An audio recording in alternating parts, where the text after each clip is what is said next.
Tonight, it is my pleasure to introduce 4 people I've become familiar with through some reporting that I've done around addiction and opioids. And we thought this would be a healthy conversation for our community to shine a light on something that all of us, I think, isn't talked about enough.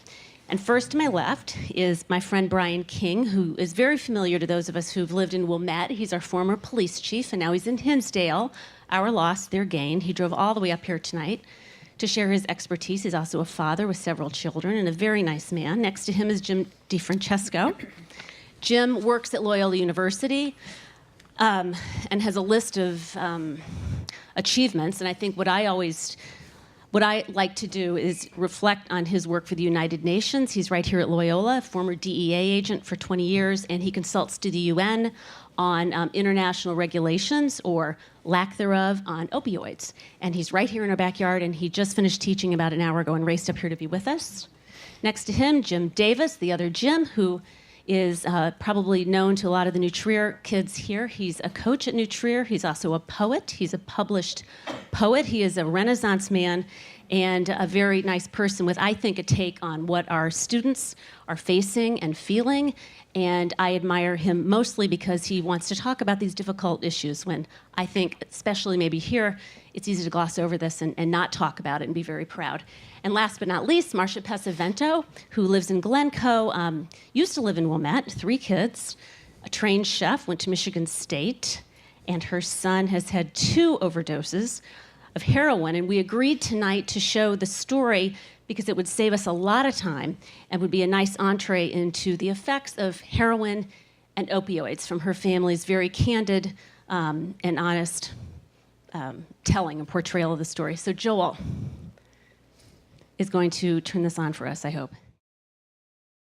24-year-old Joey Pesavento grew up in the Chicago suburb of Wilmette, a town with great schools, low crime, and an average income of $200,000 a year. It's a far cry from the underserved and desperate place, often associated with opiate addiction. Like thousands of other Americans, Joey's overdosed on heroin twice, but unlike so many of the others, he survived. I don't really remember anything because I was so strung out. Joey overdosed his second time 3 years ago.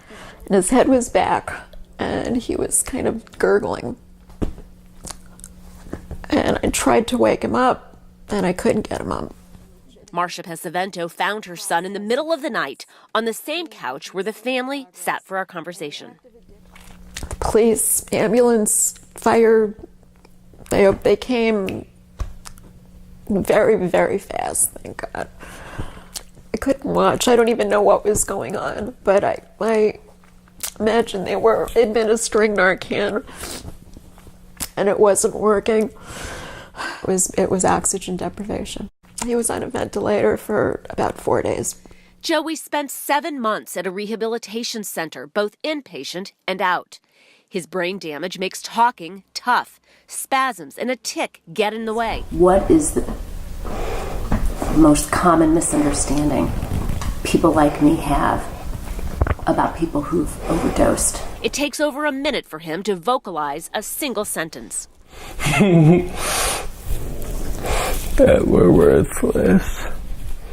It's easier to email than to talk.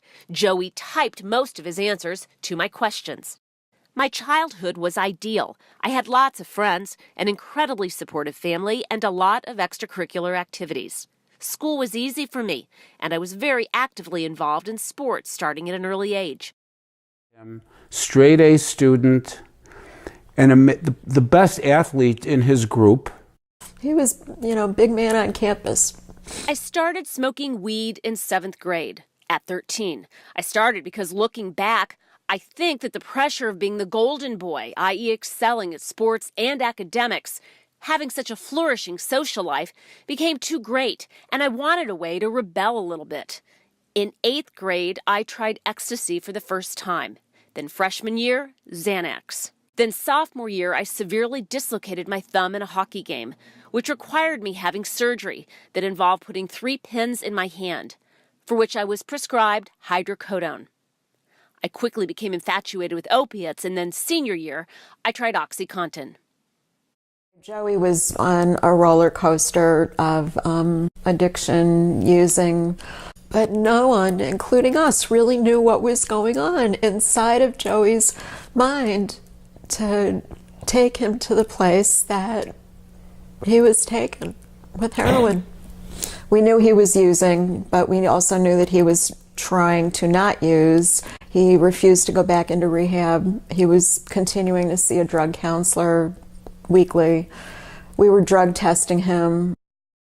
Taking heroin is the worst, best feeling in the world.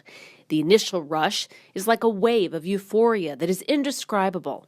You feel warm, happy, and just like nothing can go wrong in the world. Then, as they say, for each action there's an equal and opposite reaction. This is followed by a crash, which makes you feel depressed, anxious, and like you physically need more, hence the addiction part. Heroin is insidious. You will become addicted before you recognize that you're addicted. This is just something that happens. I mean, it's a result of mental illness. I think it's really important to talk about things that aren't wonderful so that people know that they exist. I think there are a lot of people, especially in this community, that see addiction as a moral failing. We're good people. We're not abusive. We haven't suffered abuse. I made a conscious decision to help Joey as much as I can. Therapies, traditional and alternative, plus medicine for tic disorders, combine to improve Joey's way of life. We see constant progress with Joey. He hasn't plateaued yet.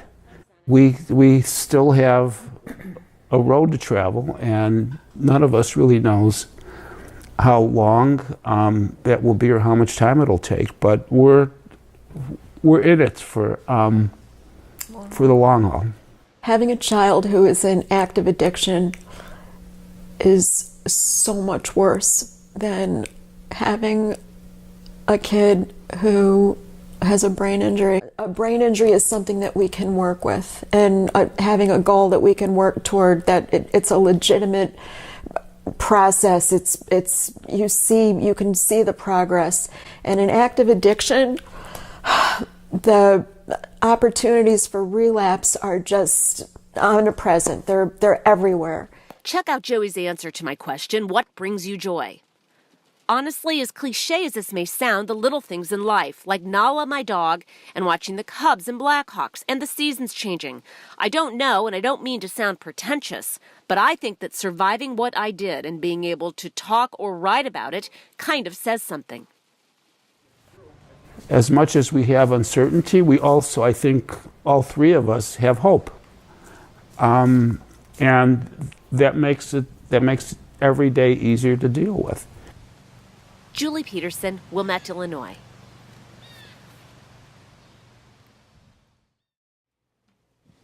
Thank you, Marsha. You know, we heard Joey talk about what he thinks the most common misunderstanding is about people who are addicted to heroin. I would love to know what any one of you and all of you how you would answer that question. What is the most common misunderstanding as you see it? I think the most important thing that people need to recognize is that nobody wants to be an addict. People might not recognize it within themselves, that they themselves are addicts. People smoke cigarettes. They're addicted to cigarette smoking. You know, it seems like a harmless thing, but cigarette smoking is an addiction. People are alcoholics, closet alcoholics, who don't want to acknowledge their alcoholism, but it is an addiction. And once someone recognizes it, I think that's obviously the first step, but nobody wants to be in that position, and I think that's probably the biggest reason why people don't address it within themselves, which is the first step to recovery. I think one of the most surprising thing, and I think for the parents in the room, one of the most important thing to be cognizant of, when we talk to young adults that have made it through addiction therapy, and we ask them to look back, and how did you get in this particular place, there's a good percentage of those young people that were self-medicating. They were going through anxiety issue or depression issues where, instead of actually seeking professional help, it was a very, very common dynamic. First they were medicating through the medicine cabinet in the house, and then they were going through maybe the same path Joey took with ecstasy, and then it went to snorting heroin, and then eventually ejecting heroin. The average age, if you look at the pool of the community, as the police chief in Wilmette, we used to track the admission rates to the local hospitals on people that were coming to the emergency room with opiate addictions or in distress. I mean, it starts the median age was 26 years old. But if you actually started back, most of the seeds were planted in the addiction early in the teen years, sometimes junior high, sometimes high school, and it kind of went full blown into the 20s when they're going away to college. So the thing that, to answer your question directly, I think one of the things that would surprise, I think, a lot of people about people that struggle with this addiction was just that. Sometimes it's a form of self-medication. As a parent of 5 myself, 3 teenagers, I think you have to be very, very attentive to just the anxiety issues, the depression issues, and have the courage just to communicate, openly with your children about what's out there.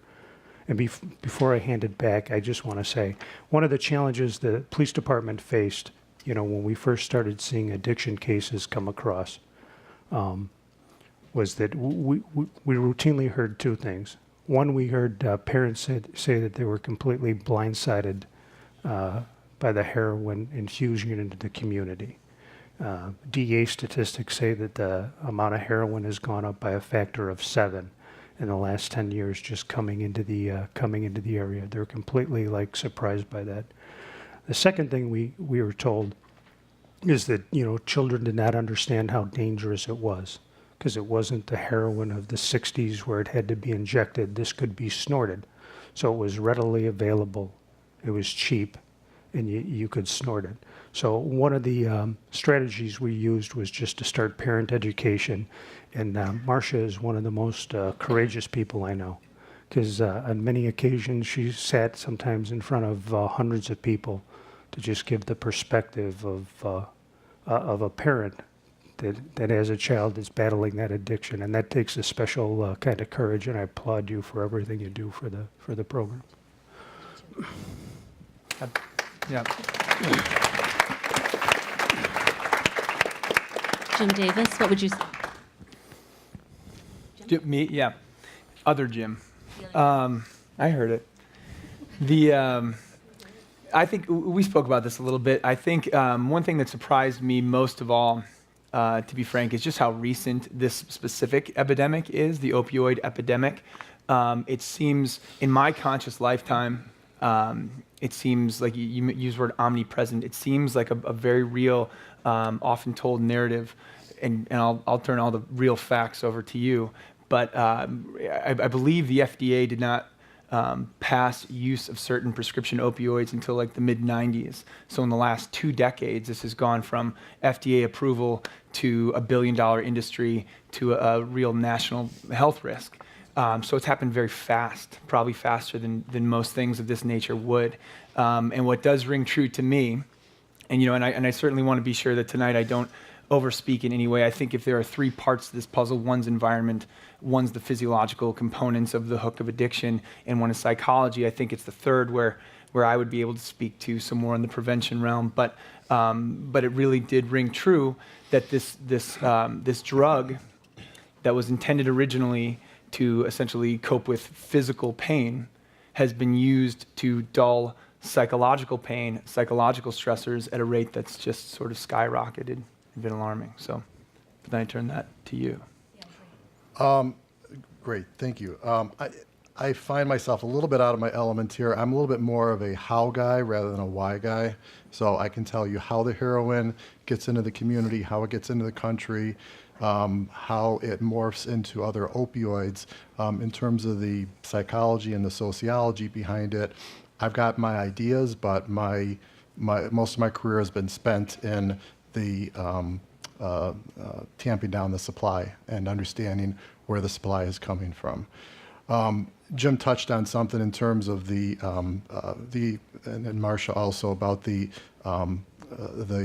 progression from prescription painkillers to stronger prescription painkillers to that avenue being closed off, people turning to street drugs and then going to new opioids. And this is the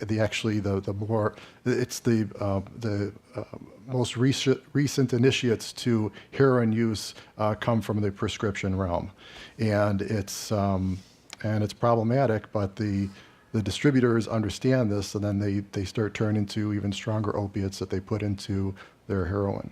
So they do it to get around the law. They do it to provide something stronger for the users, and the users are always looking for that, always chasing that next high. So when people hear that somebody's overdosing and dying from heroin that's sold at a certain street corner, the hardcore users flock to that street corner. In terms of statistics, let me back up a little bit. So Jim had touched on the pain management. Probably around 20 years ago, I'd heard this from not too long ago, from a recently retired DEA supervisor, and he went back and looked at some records of how pain management has been treated and looked at from the medical profession. And up until maybe around 20 years ago, you would go into the doctor's office and they would never necessarily ask you how much pain you were in. It was always, take your vital signs and that. And then pain became one of the big indicators of whether or not you were healthy. So then medical professionals started to treat pain as another thing that people went to the doctor for. And so then once there was a demand there, then the supply was provided by the pharmaceutical companies, and then people started prescribing and overprescribing opiates. And then, when you're done with the opiates, you leave them in the medicine chest, forget about them, and then kids can get a hold of it. And again, that's the entree into the street drugs. It starts with the prescriptions. So. It seems like it's almost impossible to regulate or control, because as I understand it from you, these drugs can be altered pretty easily, right? To not even be detectable right. International. So in terms of replacing heroin with other opiates, the cat and mouse game is that the bad guys will keep changing the molecular structure so that the new compound will have essentially the same effect, but it won't be technically illegal, because the way law enforcement goes after drugs is that they regulate specific compounds, specific chemical structures. Now, there are a couple of other strategies that law enforcement can use, but they tend to be a little bit more difficult for the prosecutions, or what they call analog laws.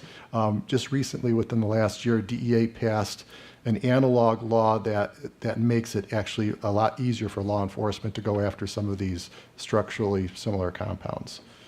And no longer do people have to make these, or do they have to go nearby to have somebody else make them. They can just go up on the internet, order them from China or another country overseas, and it just gets shipped straight to your house.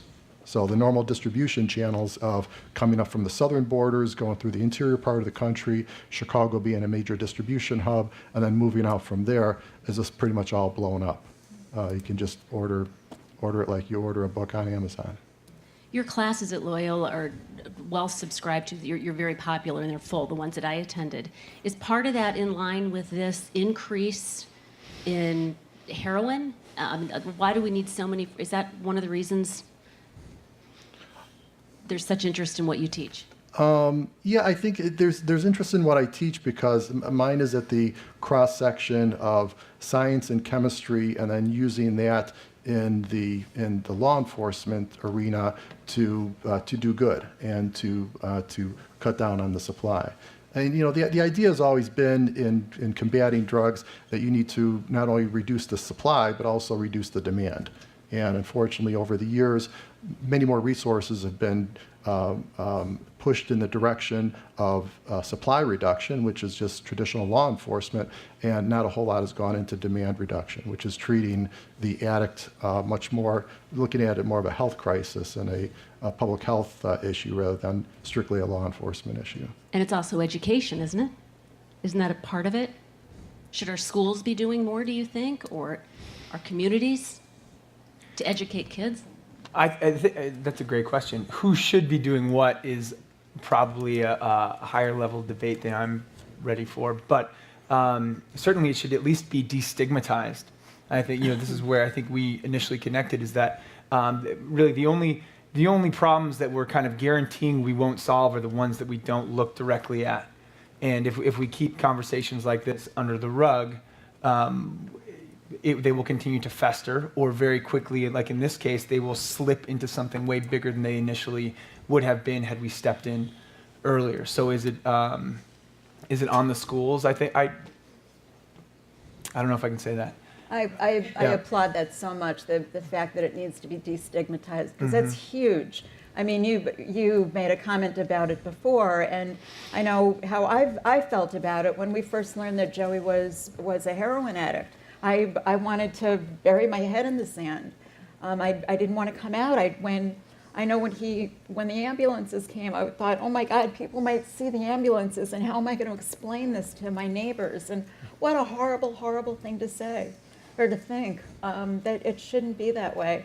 And as far as education goes, I firmly believe that we need to start addressing it when kids are young. I mean, Joey, when they had the DARE program back in the,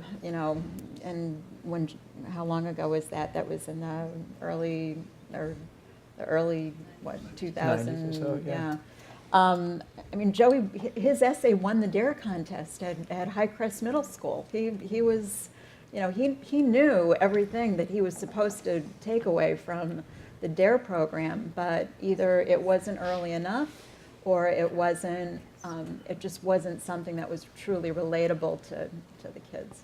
I think he talked too about his sports injury, and his surgery is maybe starting his decline. Well, his entree into drugs was prior to his use of opiates, so he'd already been exposed to that feel-good of ecstasy and Xanax, which actually his friends had been prescribed for their anxiety issues, and he knew how good Xanax made him feel. But then opiate, that was like, that was the icing on the cake. There was nothing better than that, and it was so freely prescribed. He was given a renewal for his prescription, and again after he had his wisdom teeth taken out. It's it's like candy. And in at least one study from the Robert Crown Center, they were asking young adults that had been through addictions, looking back on the education component, what would be more effective. And they found that a police officer in the classroom was the least effective. And they found that the medical individual in the classroom was not that effective either. And the feedback was that, the students, looked and saw them as having an agenda and exaggerating the problem or trying to affect an outcome. What they found was most effective is having people that had been through, walk the following steps, the similar roads that they could associate with, actually appear and talk to them about the problem. So when you think about education and how we look at attacking this in the future from the demand side, as Jim says, probably the most effective way to do it is just having that conversation, that people that have had that struggle. What would you say to parents who are here tonight who might be concerned or have kids who are teenagers? What would you say? What should parents do besides check out the mock bedroom down at the end of the hall that we have tonight? I have something to say. I talk a lot, by the way. I'm just going to start going, and if anyone wants to cut me off, please do. So this is something I will share from the school level, because I think it's not just an interpersonal destigmatization, but I think that it's like psychology at large, right? That was not between you and your son. That was imposed somehow environmentally, for sure. Especially in this community. There's no question. And I will say this to hopefully empower parents and people in the room and schools and beyond. We are frequently, all schools are doing youth risk behavior surveys very routinely on very large scales, and we get fairly reliable results after they are cleaned. And when you talk about who should do what, I think that would go back. I think to answer that question, you'd have to ask who should do what is dependent on who will be most effective. Who will be most effective depends massively on who young people are listening to. And according to the young people, they say teachers and coaches, which I feel really good about. But very surprisingly to some parents, they say parents. Incredibly routinely and at large. They really do listen to what you are saying. And I can tell you from someone who was in this community as a student, even when I wasn't listening, I was listening. Whatever. We all understand the adolescent psychology and how we slightly turn, but we don't fully turn.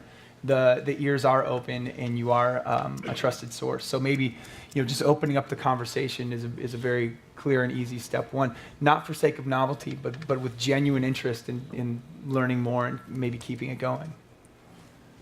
Yeah.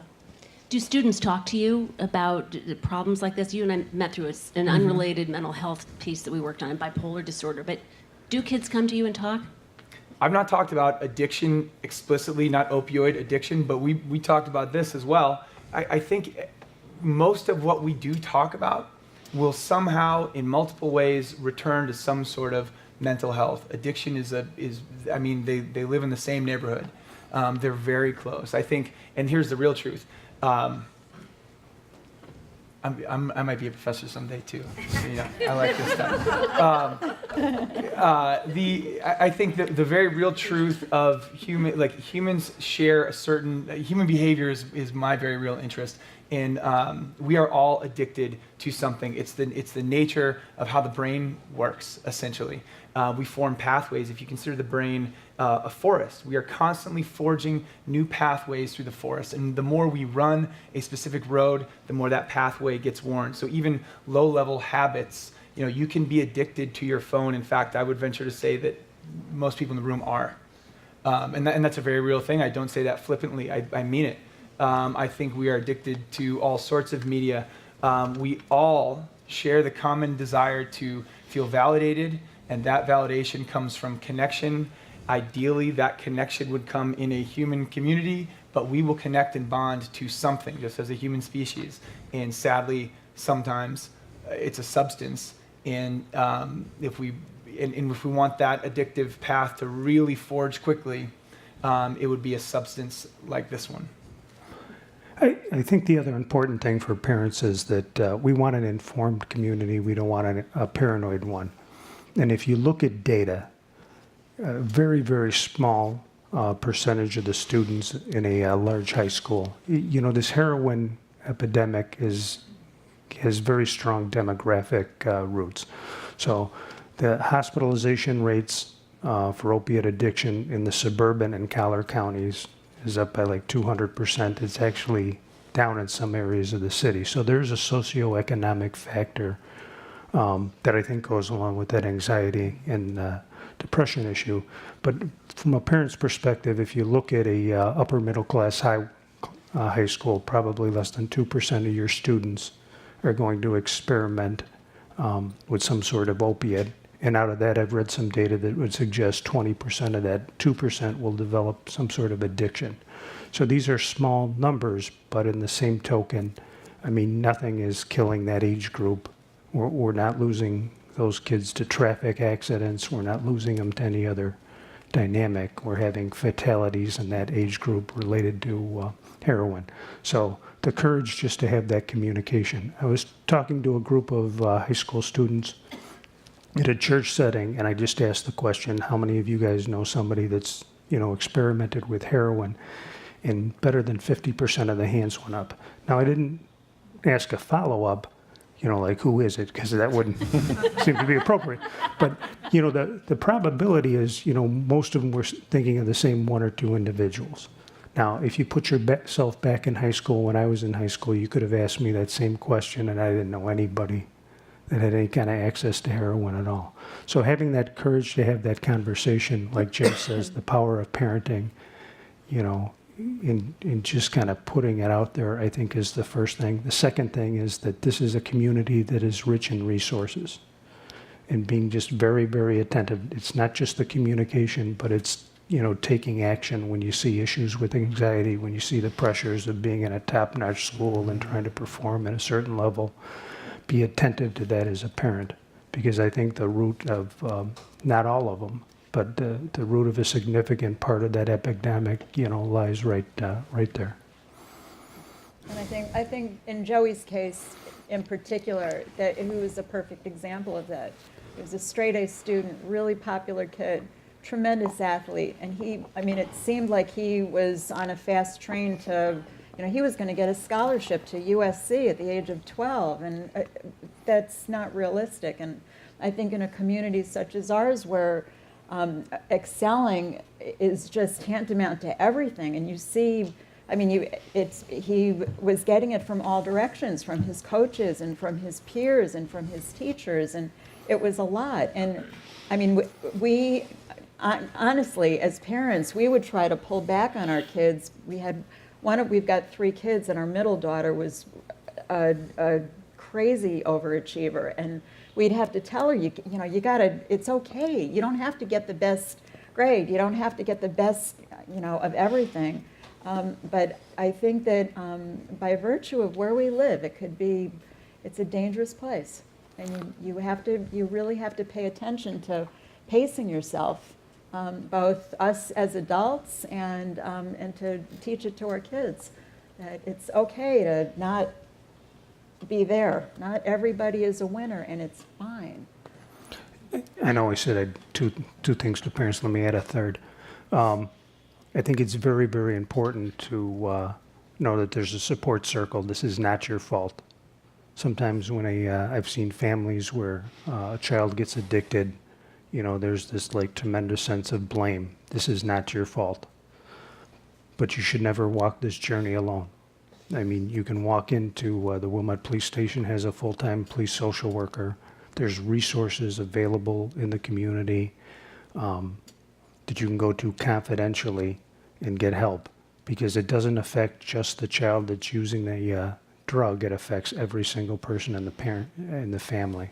So if you get to that crossroad, understand that you do not walk alone, and there's plenty of people that have made that journey with you, and just reach out for that support.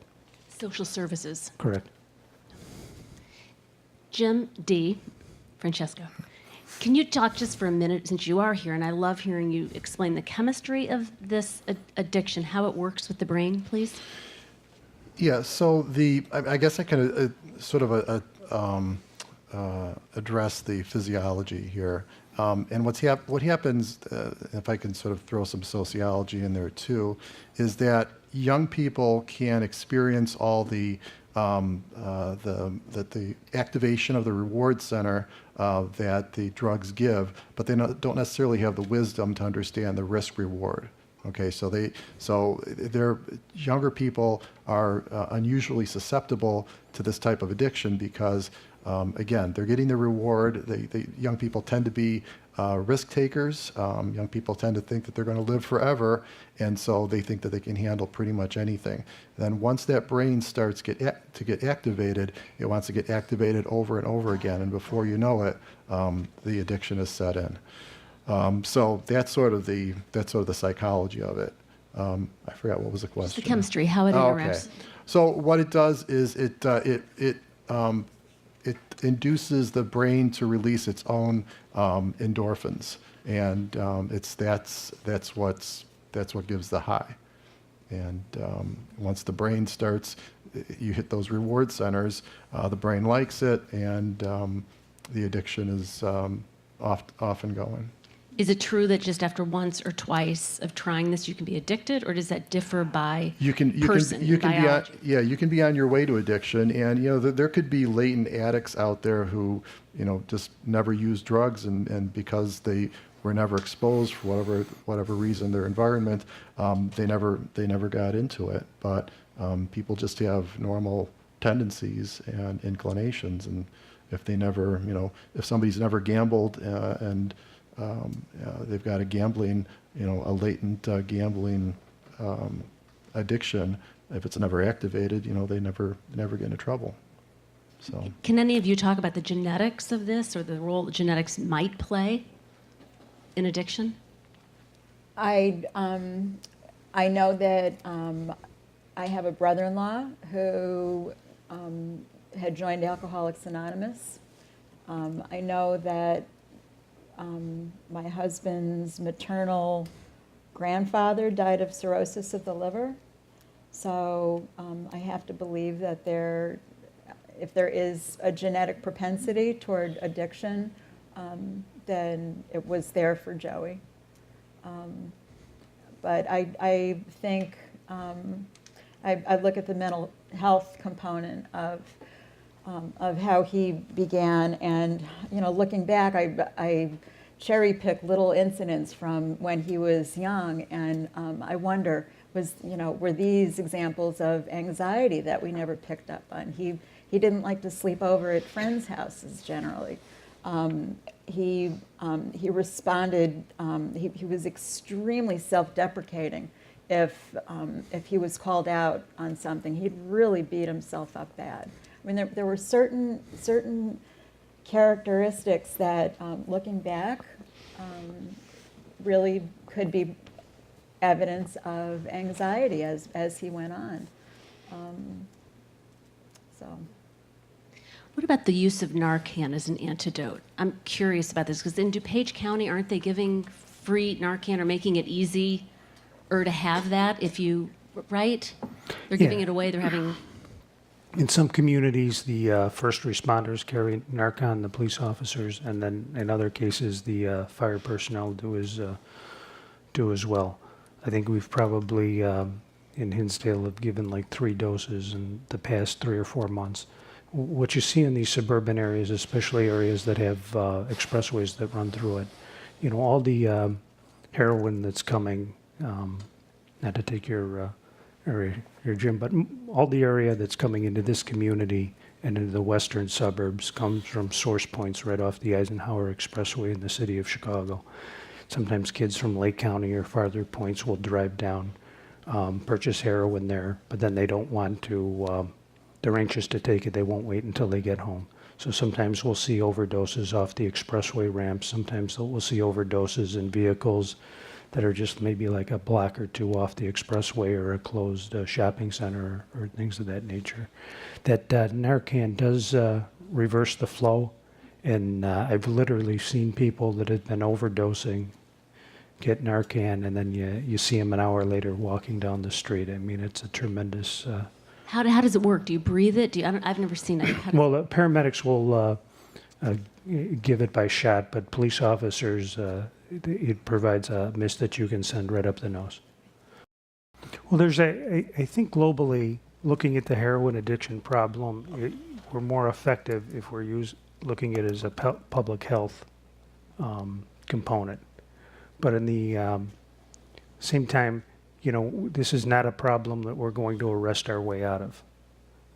But you do not jail addicts. But I will say, in defensive action, you can't just completely pull back in law enforcement, because I've known many addicts over the course of my career where the only thing that actually gets them into that therapy is that consequence that comes with an arrest. But after that was the onset of getting involved in that family group, which I think is critically important. I can tell we've got questions. There are a lot of hands up, and which is great. We have time to do it. Before we do that, the 4 of you, I think, had some takeaways, some things you wanted to make sure you shared with our group, and maybe this is a good time to do it, and then we'll open it up for questions. And O'Brien, I think, did you, Jim, Marsha, anything you haven't said yet? Well, I think this might overlap with what you're talking about. What a lot of people have talked about is that prevention, now that this is so heavily upon us, I like the term, we can't arrest our way out of it. The solution is not completely punitive. There are certain measures that have to be taken in accordance to what's going on. But prevention seems to be the key, no question. And I think we're at the very start of that. I think some places are doing that. I think we're lucky to be in a place with really good schools who are open to that idea. I think more and more parent involvement in how that messaging gets out to students is absolutely essential and coming down the pike. But establishing really strong communities, I think, is at the heart of any sort of addiction, the opioid one included. From there, I wouldn't pretend to have an answer, but certainly the farther ahead of it one can get, the more success on the back end we'll see. Jim DeFrancesco, do you have? Yeah, I mean, I guess I still go back to looking at younger people who are unusually vulnerable because they can experience all the upside of the drug, but they don't understand what the consequences are. And I raised 2 daughters, and it just so happened that my profession was drug analysis, and so I was always involved in law enforcement activities. So through their entire upbringing, I talked about my job all the time, and they knew what I did.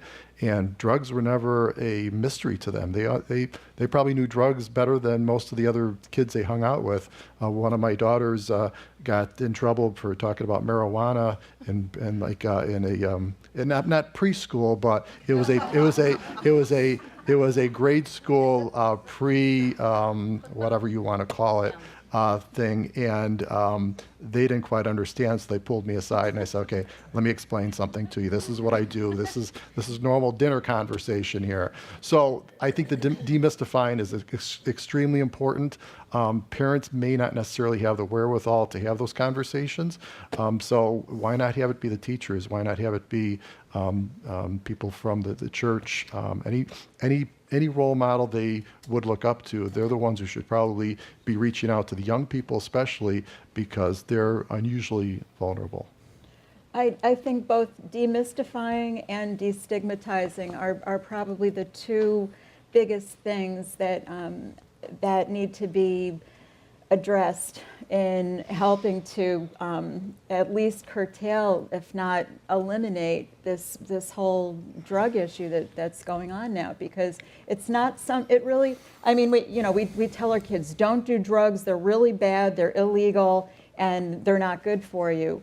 And yet, our kids are being prescribed benzos for their anxiety, which I mean, when Joey was in the hospital, he was on the brain injury unit after he survived his second overdose, and the physiatrist, who's the overseer for all of his therapies, was Bosnian, and he said, I found this hard to believe, but he said that in Europe they have outlawed the use of benzos. It's a class 1 drug. It's not permitted.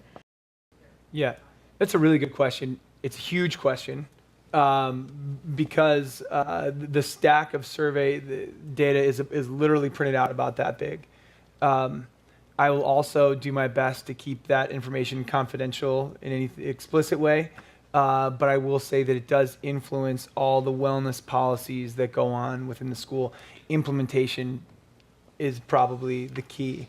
We're always trying to try new things, try them differently and better, establish feedback loops to figure out if they're actually working. But it definitely influences all policies, and that's probably not the answer you're looking for. But I will say, in regard to the first question, how valid is the data? We outsource it, and it's cleaned by college professors to try to really get to the core of it, because if it's not, we trust it, and it's a very standard practice used nationwide. So we do feel good about that. I have a question, or not a question, but I have sort of an anchor concept that I lean on all the time, and that is, does your behavior match your goal? I ask it to students. I ask fellow professionals when I'm feeling especially bold. But I think everyone can sort of benefit from that logic. And one of the things that's clear to me when we get that data back is that this is what we know. Here are what our initiatives look like. I'm not sure this always maps on, and that's actually the kind of the refreshing push that we've made maybe it was going on before I was there, but in the last 2 or 3 years or so, especially, where we're trying to really look, we're trying to ask students what they want more often, and not indulge everything. We are like the authorities, the professionals, the parents, in the space, but find out what people want, meet them very near it, design for a specific outcome. In getting ahead of addiction could certainly be one of them, and then make sure all of our initiatives align with that. And I don't want to go too big here, but it really is a complex issue. And then identifying some sort of quantifiable feedback to see if we're actually making a dent in those numbers year on top of year. Is that a big? It's a kind of a broad response, but kind of a broad question. Is that fair? I should come back to that part. What I would say that I think New Trier does as well as any school that I have seen, and thanks to this nonprofit that I'm now part of, we've gone all over the world. There are resources. They're not always easily accessible. There's not going to be a sign to, but there are advisors. And the advisors, regardless of how the advisory system is conducted or what relationship a student might have with his or her advisor, the advisor is tapped into all of those potential interventions and remedies and things like that. So to continually go back to the experts, I think, would be step one for a lot of people. And you identify a really, really important point, because this is happening. There's like a strata of this conversation, and it's on an institutional level, it's on an individual level, it's on a policy level, it's all the way through. And I actually, we use the term unbraiding a lot. If we do not do the work and use the term embrace, which is fantastic. Yesterday was World Mental Health Day. We embrace the conversation of mental health. Like, let's just do it. Let's just open it up completely. Only then can we start to unbraid this and look at it in its layers. I heard a really good metaphor recently, like the potluck dinner. Instead of relying on someone to do everything, just bring your dish to the dinner and cook it as well as you possibly can, and we can feast. And like, I thought it was a wonderful metaphor. I think where within that spread the school fits is going to be under constant scrutiny, as it should be. But I do think there's a lot to be done on, like I said, each one of those levels. It's constant, it's ongoing, and it's complex, but that's an important thing to bring up. What do you say about that idea of testing your kids? Does that play a role in this? Did you do that, Marsha? I did. When Joey got out of rehab and he relapsed, I did test him. But stupid mom, I didn't realize how accessible other people's urine is to your kids. So it can show. I mean, Joey said, "Oh, I never did that drug. If a drug happened to show up in the urine," and now I know he didn't do that drug because that wasn't his urine. The drugs that he was doing were not showing up because I wasn't standing there watching him pee into the cup. There are all kinds of ways to. They have that bedroom set up, which is a pretty glaring. Joey's bedroom never looked like that because he hid everything very well. But I didn't think anything of finding a pen which the ink part was missing, and he was using that to snort with. And one time I found Suboxone, which is a medication that is frequently used, similar to methadone, when people are trying to withdraw from heroin. But it's also a drug that kids will abuse when they get their hands on it. And I found these little strips that to me looked like Listerine breath strips, and that's what I thought that they were. I thought they were some kind of, I didn't know. And in retrospect, it's okay to go through your kids' drawers if you suspect something. You don't have to be paranoid and ripping apart their, looking actively for something. But if you suspect that something might be going on with your kid and they're not forthcoming, which they're not going to be if they're trying to hide something from you. Jim, this is your wheelhouse. I'm going to leave you. Well, okay. I think a really sort of tricky part, but one of the nuances of coaching, parenting, leading in any way is we say meet people where they are. So the just say no thing is just, it's from a psychological perspective, it's just absurd. It's white noise. If anything, it push people in a different direction. It's just nonsense. So we sometimes do what we call character by design sessions, and in those, instead of entering a group of people and saying, hey, here's what you got to do. You want to be like us? This is what you got to do. We say, what do you want? That's where that does your behavior match your goal thing comes in. And then the meet people where you are thing, you're looking for something you can relate to a kid, though. So I'm not sure that this. Sure. Mm-hmm.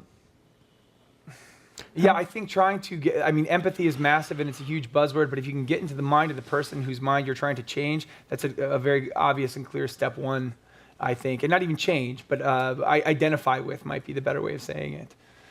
Those are the two big ones we work with. If I had to come out with a 3-point plan, I could. We can talk after. Brian's got one. And I don't think that, I think it's that continued dialogue more than like one particular really good sales pitch where, they're discussing peer group issues, because it's not just heroin. Raising a teenager is very difficult in this day and age. Every time there's like some sort of sexting cage at work, it's like a topic at the dinner table, which sounds like it's still better than your topics at the dinner table, Jim. It seems like way obvious to you as a parent that you would have to articulate that. But I think sometimes we get lulled to sleep a little bit. So I don't think it's more like there's a perfect pitch. It's just that continuous conversation. And then, just even using items that come up in the news to kind of launch that, this is the time where you're hoping that your values as a parent take root. So. Yeah, let me just sort of piggyback onto that. Again, sort of not as a professional, but just as a professional parent, I guess. The memories that I've got of my kids growing up are not the birthday parties. It's not going to Disney World. It's not the big events. It's just a lot of the small things that happen when you don't plan it. And so if you can take those opportunities to get into their mind, see what they're thinking about, and asking them the right questions at the right time, you can build that trust, and you can, so that when they're facing a decision, they come to you, and they may sort of scuffle around a little bit, but eventually they'll get to the point, and it's really building trust. And instead of, as a parent, you got to figure out when to be the authoritarian and when to be the friend. That's so right. I hope I'm not cutting you off, no. but there are thousands of touch points that create any meaningful relationship and moment. And from, to use a coaching metaphor, it's like you don't remember a touchdown from your experience. You sort of subconsciously remember the thousands of minor interactions you've had with someone. That's what builds trust and relationship and all that kind of stuff. So this is my third point. If I had to pick one, we have another method we use, and it builds on what you two both said. We call it the anchor and tether method, and that is anchoring your rules, regulations, levels of accountability, but more importantly, your purpose on things that are fairly concrete and specific. But then the tether is essentially the understanding and the nuance and the know-how of sometimes you have to let out a little rope or pull a little back in. Right. But it is a constant process rather than a single acute intervention. Yeah, and I think when Jim is saying, does your behavior match your goals, what he's trying to do is instill in younger people that looking forward, okay, that my actions now will have an impact, okay? So if I'm trying to get to a goal, I need to take all these steps along the way. And if I take a misstep, is it going to keep me from getting to that goal? And, I don't think younger people necessarily think in those terms.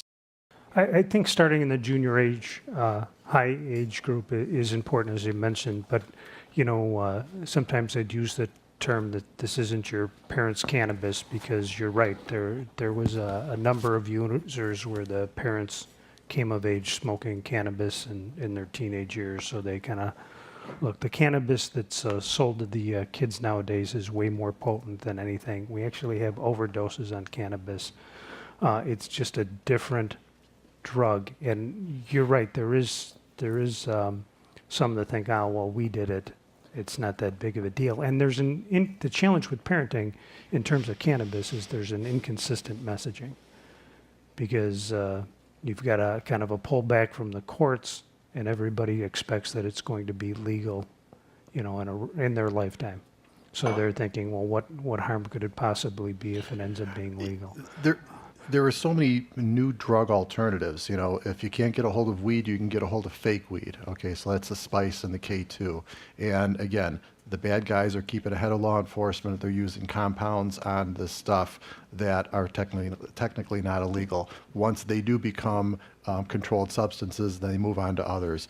And then a whole other class of these bath salts, okay? And these typically are snorted. And those too, they're chemically different enough so that they can't be considered controlled substances, and so it's a proliferation of all new street drugs, these emerging drugs of abuse, and then the random distribution and the ability to just get it from the internet. It's I just want to address the starting with marijuana and that being a gateway drug. A friend of mine is a therapist, and she's a single mom, and she has a son who he recently graduated. But when he was starting at the East Campus, he wasn't a real popular kid, but he was making new friends, and he was invited to a party where he knew that there would be drinking, and he knew that there would be pot, and he told his mom. He let her know, and she said, I hope you're not going to drink, and I hope you're not going to smoke. But she said, I have to tell you this. If you do, if you like it, that's not a huge problem. But if you really like it, that's a problem. And that really resonated with him. And when she made that statement, I thought that was a really good parenting strategy. So just one other point to that, we've had young adults tell us that it is easier to get cannabis or heroin on a Friday or Saturday night than alcohol. When you think about how closely alcohol is regulated, I mean, we're in partnerships with businesses that have liquor licenses. There's stings associated. So if they're getting alcohol, it's because an adult is providing it to them. Sometimes you also have to know who the families of the houses when your children go. What I can tell you is locally, I haven't been the police chief locally for a year, but the hospital data used to show that the opiates, would peak in that 18 to 24 age group, and then it would go down from there. I don't know what that. I don't know if you continue to look at that over a period of time, if those 24-year-olds, continue to use at the same rate as they get older, or maybe had a lot of people tell me, that first time at rehab never does it for them. The second time at rehab never does it for them. It's the third and up that, we've had people that have sat through these presentations that have come up to us afterwards and said, I used to almost died from heroin, but I've been sober for 30 years. I mean, there are success stories out there, but right now, if you're just specific to your question, that age group that that we're looking at, that we have the most concern for, is prior to that 24 years old. The median age, I think, on the overdose where you were responding, it was 26, and it seems like the DuPage County statistics are relatively similar to that. I think what you might be getting at is a really, really interesting point, actually. I don't think the demographics exist. I'm not sure there's, I'm not sure, we talked about the questioning of the validity of the youth risk survey. I'm not sure there is something comparable for the parents of the youth. And I don't know how valid that data would be. I think it's a really interesting point because so much comes from modeling, and if that's what we're pointing at, yeah. Well, yeah. What I continue to hear that the largest, the quickest growing demographic is more middle age and lower socioeconomic in terms of abuse and overdoses. But I think it's safe to say that there's no demographic that's untouched. The lower schools do have social emotional standards that must be met by the state of Illinois. So they do bring people in. I don't know if they've actually partnered with a high school or not. Loyola's always had the advantage, though, if they suspect somebody's using, You know, it's a private school. They have the kid drug tested on the spot. You know, they just take a hair sample tested, and hair tested and send it in. And I think that's a great segue to the opportunity for any of you who might be interested to go down to the end of this hallway where there's this mock teenage bedroom set up. It's really interesting and can further your education. You're welcome to stick around and meet our speakers if you would like. We want to thank you so much for coming tonight. And please tell us what more you'd like to hear about. There are paper and pencils there. We're looking for subjects. We want to know what you'd like to know about. So thank you.